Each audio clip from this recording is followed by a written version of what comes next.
మురళీమోహన్ గారు, భరత్ గారు ఇచ్చిన ప్రపోజల్ ఏంటంటే ఛాంబర్ నుంచి బేసిక్గా ఇండస్ట్రీ కోసం ఫస్ట్ అవార్డ్స్ అనేది ఛాంబర్ ద్వారా చేద్దామని. గవర్నమెంట్స్ చేస్తాయి, అది వాటికి దీనికి సంబంధం లేదు. ఆంధ్రప్రదేశ్ గవర్నమెంట్ ఏ పేరు మీద చేసినా, మన తెలంగాణ గవర్నమెంట్ ఏ పేరు మీద చేసినా అవి రన్ అవుతాయి. ఛాంబర్ తరఫున ఇండస్ట్రీకి ఒక ఫంక్షన్ పెట్టి ఛాంబర్ ద్వారా ఇండస్ట్రీలో పెద్దల ద్వారా లేదా ఇండస్ట్రీలో ఉన్న అనుభవకుల ద్వారా అవార్డ్స్ డిసైడ్ చేసి ప్రతి సంవత్సరం టేక్ ఆఫ్ ఛాంబర్ ద్వారా చేద్దామనేది ఒక ఆలోచన. అన్ని కనుక కలిపి పెడితే బ్రహ్మాండంగా ఉంటుంది.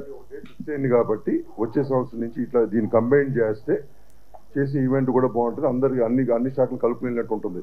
దీంతో పాటు ఇదే ఫంక్షన్లో నేషనల్ అవార్డ్స్ వచ్చిన మన వాళ్ళకి, అలాగే ఇండియన్ పనోరమా వచ్చిన మన వాళ్ళకి, ఎంటైర్ ఫిల్మ్ ఇండస్ట్రీ తరఫున అంటే chamber, producers council, movie artist association, 24 crafts అందరూ కలిపి ఒక ఫైటర్కి వచ్చింది, ఫైటర్స్ అసోసియేషన్ వస్తుంది, మొత్తం అట్లా ఈచ్ క్రాఫ్ట్ వచ్చి వాళ్ళకి ఒక మెమోటో ఇచ్చి వాళ్ళని ఒక సత్కరించి ఇండస్ట్రీ సత్కారంగా చేద్దాం.